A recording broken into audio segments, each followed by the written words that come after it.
Tenang saja, Bang Demon sudah di sini cuy.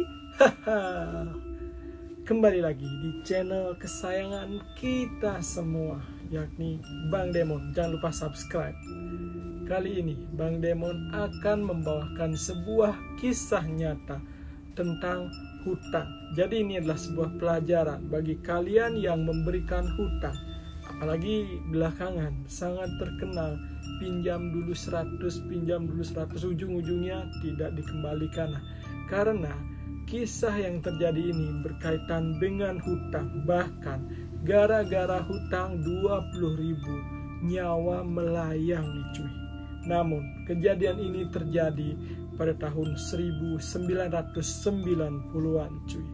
Pelakunya sendiri adalah Astini Sumiasih atau Nyonya Astini, di mana ia selalu meminjam uang kepada tetangganya akibat terhimpit masalah ekonomi cuy. Akan tetapi nih cuy, parahnya si wanita iblis ini saat uang tersebut ditagih, ia malah marah dan bahkan menghilangkan nyawanya. Dan sadisnya lagi, ia memotong-motongnya cuy. Ngeri memang cuy. Tapi itulah kejadian nyata yang terjadi. Lalu seperti apa sebenarnya kisah dari Astini Sumiasih ini yang tidak mau membayar hutang tapi malah menukarnya dengan nyawa cuy. Tanpa berbasa-basi panjang lebar lalalele, kita saksikan kisah selengkapnya cuy.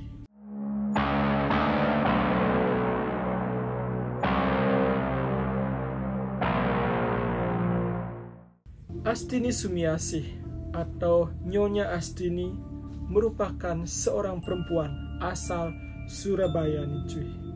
Astini diketahui melakukan pembunuhan terhadap 3 orang yang menagih hutangnya, dan ketiganya tersebut adalah tetangganya cuy. Si Nyonya Astini ini lahir pada 22 September tahun 1955 dan ia pun menikah dengan seorang pria yang bernama Sufiridan dan memiliki 3 orang anak cuy. Nah, Astini bersama suaminya ini dan juga ketiga anaknya tersebut tinggal di sebuah rumah kontrakan yang berada di Jalan Kampung Malang Utara 1, Wonorejo, Tegalsari, Kota Surabaya, Jawa Timur.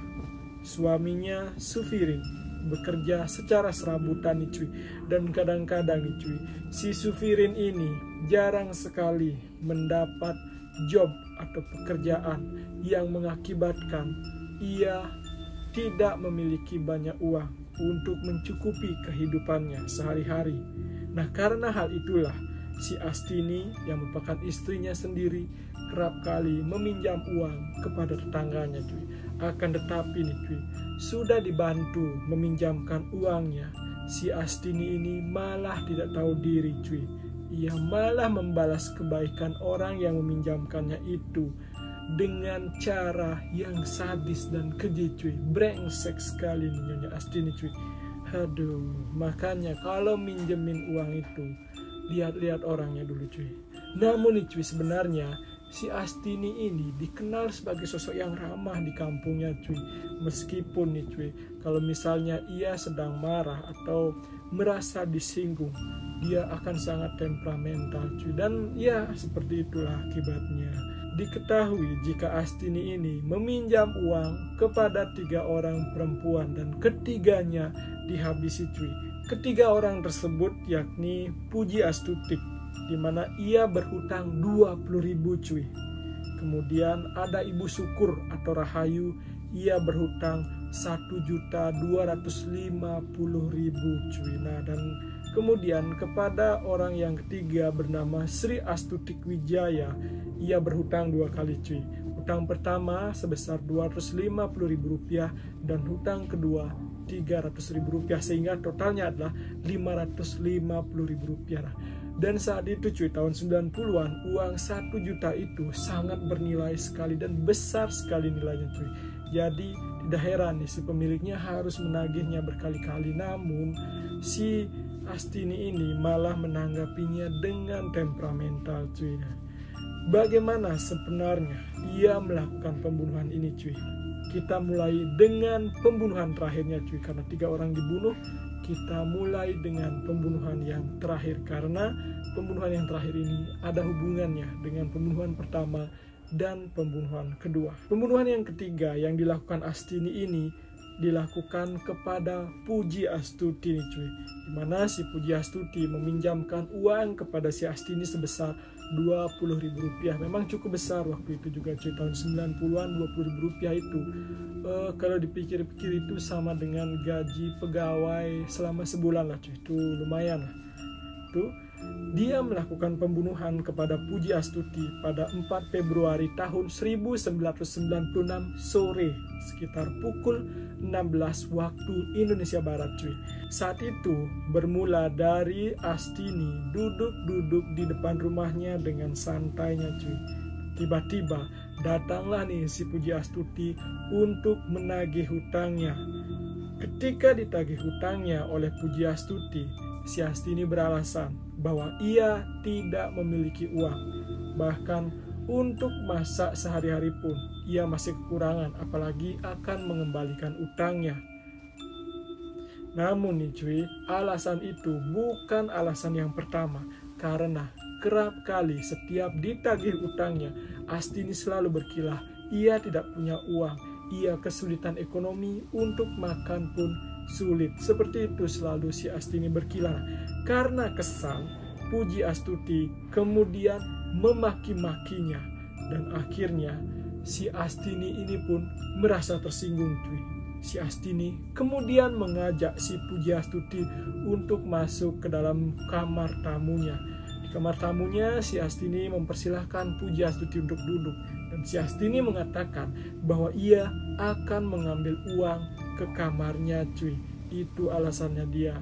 Karena diambilkan uang, maka si Puji Astuti ini pun menunggu dengan sabar di kamar tamunya. Akan tetapi nih cuy, bukan uang ternyata yang diambil oleh Astini.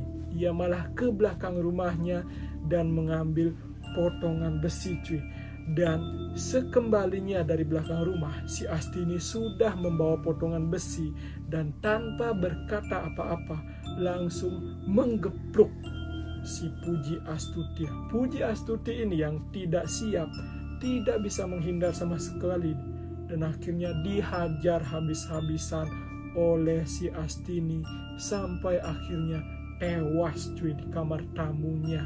Dan saat itu nih cuy, kebetulan di rumahnya sedang kosong, suaminya sedang keluar dan 3 anaknya juga tidak ada di rumah cuy. Setelah melakukan aksinya tersebut cuy, setelah kepala si Puji Astuti ini nyaris hancur karena digepluk-gepluk dengan besi itu cuy, dengan santainya nih si Astini menarik jasad si Puji Astuti. Jasad tersebut kemudian dibawanya ke dapur cuy, dan di sanalah tubuh Puji Astuti yang sudah tak bernyawa tersebut digulung dengan tikar agar tidak diketahui oleh anak maupun suaminya. Dan setelah menggulung jenazahnya cuy, si Astini kembali ke kamar tamu dan membersihkan semua noda darah hingga benar-benar bersih. Lalu apa yang ia lakukan kepada jenazah Puji Astuti ini cuy? Dan lebih tepatnya pagi dini harinya pada tanggal 5 Februari tahun 1966 pukul 2 dini hari atau pukul 2 waktu Indonesia Barat, si Astini ini melakukan hal yang keji terhadap jenazah Puji Astuti ini cuy. Dimana saat itu anak-anaknya telah tertidur lelap, ia pun melancarkan aksinya. Ia memotong-motong tubuh si Puji Astuti menjadi 10 bagian cuy, dan masing-masing bagian ini kemudian ia masukkan ke dalam 10 kantong plastik cuy. Setelah melakukan aksinya dengan memotong-motong tersebut, si Astini kemudian membawa 10 kantong plastik yang berisi potongan tubuh manusia itu untuk dibuang ke sejumlah tempat sampah dan juga sungai yang ada di Surabaya cuy. Dan sangat-sangat niat, sangat sadis dan sangat keji. tidak tahu terima kasih cuy. Sementara itu, untuk pakaian dan kunci kendaraan milik korbannya atau milik Puji Astuti ini dibuangnya di sumur yang berada di belakang rumahnya cuy. Dan pada keesokan harinya, yakni pada 6 Februari tahun 1996 nih, ada warga yang menemukan potongan kepala yang tersangkut ranting pohon di Sungai Wonorejo cuy, di mana warga tersebut adalah warga Kampung Malang Utara. Hal itu pun membuat geger seisi kampung dan warga lalu melaporkan kejadian tersebut ke Polsek Tegal Sari cuy. Setelah mendapat laporan cuy, polisi pun datang ke lokasi kejadian dan kepala yang ditemukan tersangkut di sungai tersebut dibawa ke kamar jenazah RSUD Dr. Sutomo untuk proses identifikasi. Nah, kebetulan nih cuy, pada saat ramai-ramai penemuan kepala yang tersangkut di sungai itu, ada seorang pria yang bernama Agus Purwanto mengaku kehilangan kakak perempuannya cuy yang bernama Puji Astuti, di mana kakak perempuannya ini cuy atau Puji Astuti disebutkan telah menghilang sejak 4 Februari tahun 1996. Si Agus ini kemudian datang ke rumah sakit untuk melakukan pengecekan cuy, dan setelah dicek nih cuy, alangkah terkejutnya si Agus karena kepala tersebut adalah kepala kakaknya sendiri, yakni Puji Astuti cuy. Kemudian polisi pun bergerak cepat melakukan penyelidikan terhadap kasus pembunuhan ini cuy. Beberapa saksi kemudian dikumpulkan dan dimintai keterangan oleh pihak kepolisian cuy. Hingga akhirnya ada seorang saksi mengatakan jika ia melihat Puji Astuti sempat datang ke rumah Astini sebelum dinyatakan menghilang cuy. Akhirnya polisi pun mendatangi rumah Astini. Awalnya nih cuy, Astini tidak mau mengaku bahwa ia bukan pembunuhnya. Ya tentu saja cuy, mana ada maling yang ngaku kan.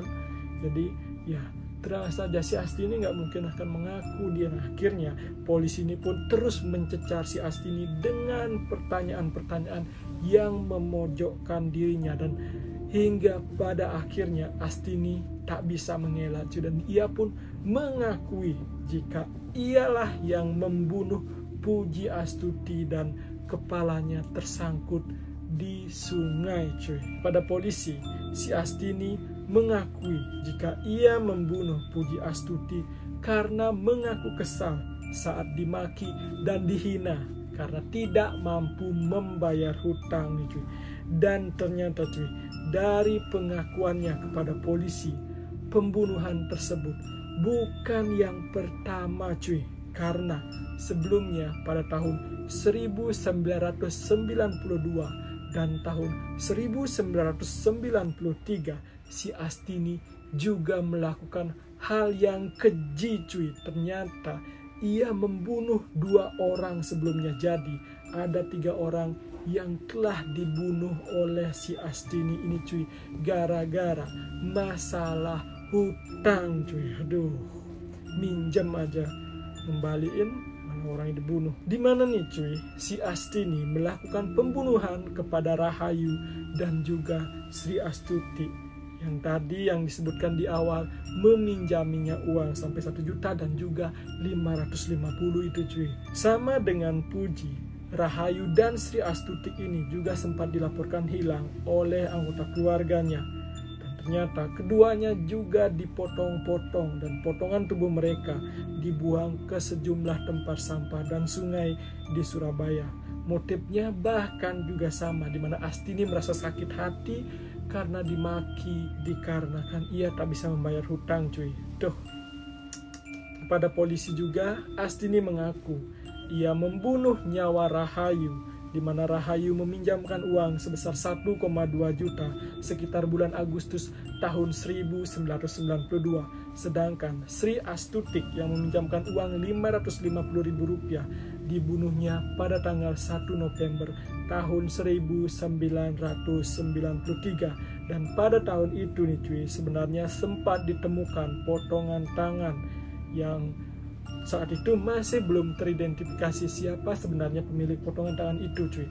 Akan tetapi nih, akhirnya diputuskanlah atau belakangan diyakini jika potongan tangan tersebut milik Sri Astuti. Sementara itu untuk jenazah Rahayu cuy tidak pernah ditemukan, mungkin sudah hanyut ke laut, kita juga tidak tahu ya, intinya tidak ditemukan cuy.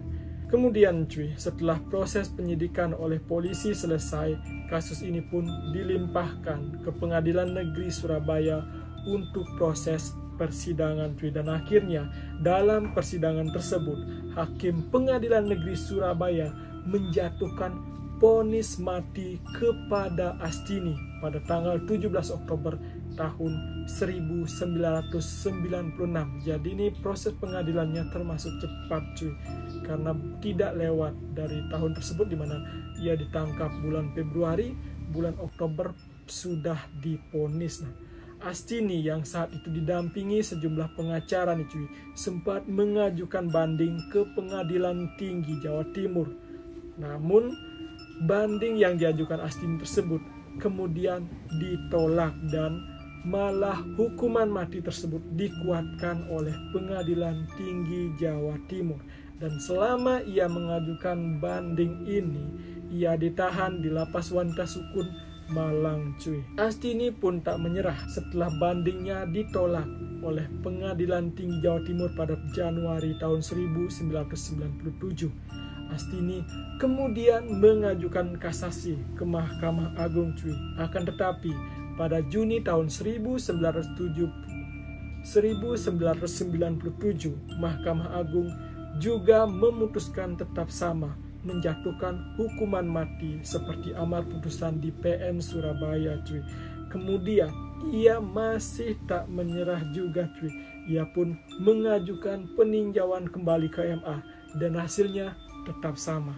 Dan jalan terakhir yang ditempuh oleh Astini adalah mengajukan gerasi kepada Presiden Megawati Soekarno Putri. Akan tetapi upaya Astini tersebut juga kandas cuy, di mana Megawati menolak pengajuan gerasi tersebut pada 9 Juni tahun 2004 cuy. Jadi perjalanannya cukup panjang, hampir 8 tahun dari sejak ia vonis. Ia ingin dirinya tak dikenai hukuman mati cuy, akan tetapi semua banding, gerasi, PK ditolak. Dan akhirnya eksekusi terhadap Astini pun dilakukan cuy. Nah, sebelum eksekusi dilakukan, Astini dipindahkan dari Lapas Wanita Sukun ke Rutan Madaeng nih cuy. Dan ada yang unik saat pemindahan tersebut cuy, meskipun ia akan segera mati, segera menemui ajalnya nih cuy, namun si Astini masih saja peduli dengan uang cuy. Ini dibuktikan dari ia meminta uang kepada penjaga lapas cuy. Dan oleh penjaga lapas, keinginannya tersebut dikabulkan, di mana ia diberikan uang sebesar Rp300.000, dan uang tersebut cuy diberikan kepada suami dan anak-anaknya saat suami dan anaknya menjenguknya sebelum dilaksanakan eksekusi mati cuy. Tak hanya itu cuy, ternyata Astini ini juga cukup religius cuy. Sebelum eksekusi mati, ia juga meminta agar dirinya didoakan cuy. Karena hal itu, Lapas Sukun kemudian menggelar acara istighasah, dan kepada kuasa hukumnya, Astini juga menitipkan pesan kepada keluarganya bahwa ia sudah ikhlas dan menerima hukuman mati tersebut. Dan akhirnya pada Minggu 20 Maret tahun 2005 malam, Astini dibawa keluar dari Rutan Madaeng. Ia saat itu mengenakan pakaian terusan putih dengan kerudung hitam. Dan Astini juga sempat mengambil air wudhu dan berdoa sebelum meninggalkan rutan. Saat akan dieksekusi cuy, si Astini ini juga tampak pasrah cuy. Dan akhirnya ia pun dihukum dengan ditembak oleh regu penembak cuy. Berakhir sudah hidup dari si penghutang yang tak mau membayar hutangnya. Jenazahnya sendiri cuy, kemudian dikuburkan di tempat pemakaman umum Wonokusumo Kidul, Surabaya. Itulah cuy cerita atau kisah tentang Nyonya Astini, seorang penghutang yang tidak mau membayar hutangnya. Jadi kalian sebelum meminjamkan uang kepada orang lain, mending pikir-pikirlah dulu, karena kebanyakan orang yang ngutang nih cuy, biasanya dia manis-manis di awal. Saat akan meminta, ia akan datang dengan cara manis cuy, tapi saat akan ditagih, waduh, lebih galak yang ngutang daripada yang memberi hutang cuy. Ya sudahlah, segitu aja pembahasan kali ini. Sampai berjumpa lagi pada pembahasan kisah atau cerita menarik, sadis, merinding, dan membuat teror selanjutnya. Jangan lupa subscribe. Sampai jumpa.